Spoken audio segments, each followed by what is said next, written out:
2025 mau habis. Kalian mau jadi konten kreator, tapi masih banyak alasan. Bang, aku malu ngomong depan kamera. Apalagi, takut dihujat teman. Apalagi, aku nggak bisa. Apalagi, aku nggak bisa ngedit. Apalagi, aku males. Itu alasan kenapa kalian nggak bisa maju. Nggak bisa sampai ada di titik kalian bisa bikin konten. Kenapa? Karena malas. Kalian siapa? Justin Bieber. Kalian siapa? Mark Zuckerberg. Duit kalian berapa? Kenapa kalian males? Udah ngerasa banyak duit, udah ngerasa banyak pemasukan, udah ngerasa cukup, makanya malas-malesan. Coba lihat screen time kalian sekarang juga. Kalau screen time kalian nominalnya lebih gede ketimbang produktivitas kalian, itu artinya apa? Ya, betul. Selamat, kamu sudah berhasil menjadi makhluk termalas di dunia. Skip video ini karena nggak cocok untuk kalian. Kenapa? Aku mau ditonton sama orang-orang yang berkomitmen sama dirinya sendiri untuk berubah. Aku cuma mau ditonton sama mereka yang benar-benar siap untuk belajar. Skip video ini buat kalian yang malas. Udah sana scrolling aja. Aku nggak butuh kalian.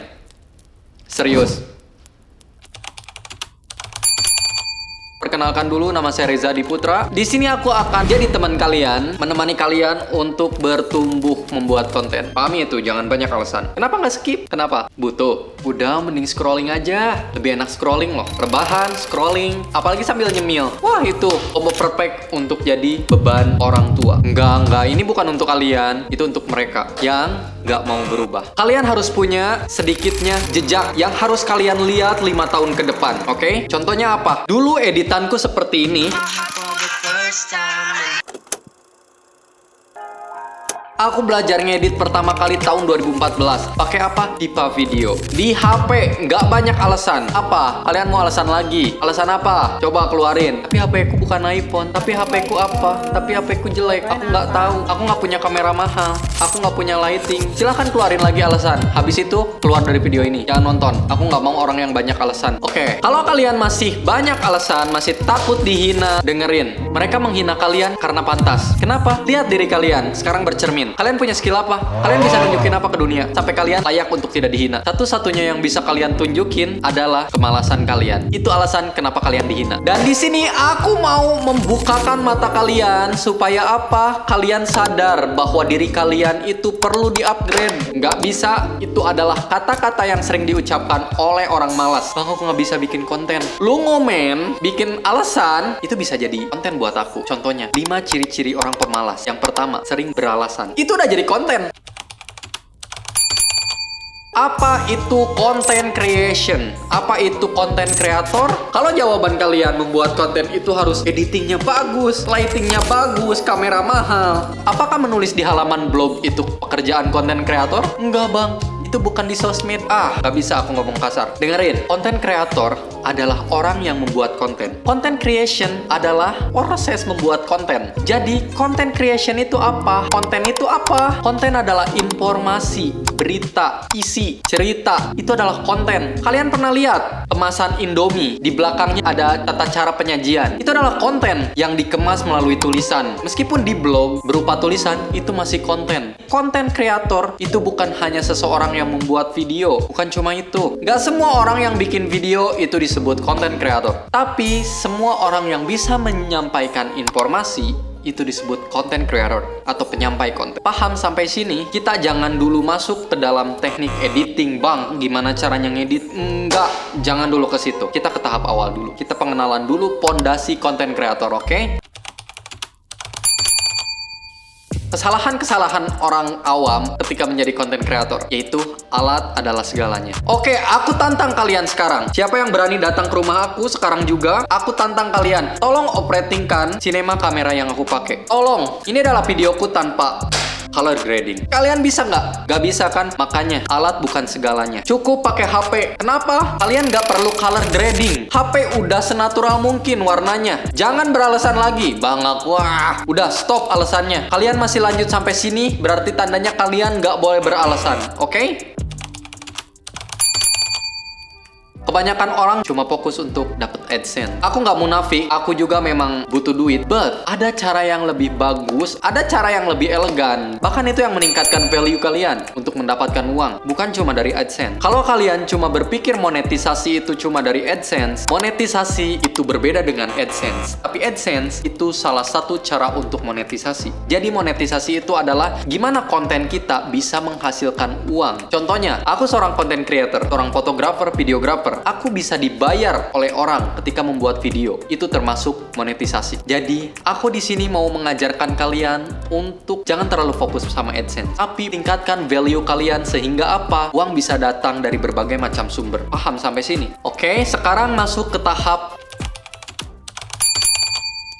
bedanya konten kreator yang berhasil dan yang berhenti di awal. Yang berhasil, mereka bisa melalui fase paling membosankan di dunia content creation. Apa? Gak ada views, subscribers sedikit, subscribers nggak naik-naik, followers sedikit, dan belum menghasilkan. Itu yang harus kalian lawan. Itu yang harus kalian cari solusinya. Gimana caranya supaya kalian bisa melalui hal ini? Kalau kalian sudah melalui 4 ini, insya Allah, you'll be someone. Yang gagal, cuma satu, mereka berhenti. Gak ada alasan lain. Contohnya kamu, gak ada berubahnya. Coba lihat setahun ke belakang. Kamu masih ngapain? Masih sama kan kayak sekarang? Ini mindset yang paling penting untuk para content creator. Ya, kamu diam, jangan banyak alasan. Jangan pernah merasa cukup dan puas terlalu cepat. Contohnya, misalnya kalian sedang konsisten bikin konten 30 hari, 30 days challenge. Tiba-tiba setelah 30 hari kalian merasa, wah, star syndrome, aku sudah jadi content creator. Belum. Lihat, dari 24 jam kalian punya, 8 jam udah kalian pakai untuk tidur. Misal, kalau kalian masih pelajar atau pekerja, 8 jamnya lagi atau 10 jam kalian pakai untuk bekerja dan sekolah, berarti 18 jam. Sisa 6 jam. 6 jam itu kalian bisa pakai untuk apa? Kalian berinovasi, kalian research, kalian cari tahu apa yang mau kalian bikin untuk hari esok, apa yang mau kalian bikin untuk minggu depan. Kalian analisa kenapa channel aku atau konten aku dikit yang nontonnya. Itu kalian harus udah bisa analisa sendiri. Bukan cuma bikin video, upload. Itu apa bedanya sama story WhatsApp? Aku ingin melihat perkembangan kalian setahun ke depan, 2 tahun ke depan, 3 tahun ke depan. Bukan perkembanganmu yang cuma males. Aku nggak mau lihat perkembangan kamu karena aku udah tahu endingnya kayak gimana. Tahun depan aku ketemu kamu, aku yakin kamu masih scrolling, masih rebahan, tapi beda dengan kalian. Aku berdoa untuk kalian, semoga kalian menjadi konten kreator yang sukses. Bukan cuma dapat views, tapi bisa menghasilkan. Kecuali kamu yang suka rebahan dan gak mau berubah. Aku cuma berdoa satu untuk kamu, yaitu apa? Semoga secepatnya diberikan hidayah. Gak ada lagi, cuma hidayah yang bisa merubahmu. Aku gak bisa merubahmu. Stop scrolling, stop rebahan. Sekarang berdiri depan cermin, lihat diri kamu. Apakah ketampananmu, apakah wajahmu, kecantikanmu, apa yang kamu punya sekarang belum tentu bisa menyelamatkanmu suatu hari nanti. Contoh, kamu punya waktu sekarang, kamu sia-siakan. Akankah waktu yang kamu sia-siakan itu akan menyelamatkanmu di masa depan? It's impossible. Nggak mungkin, kecuali orang tuamu triliuner.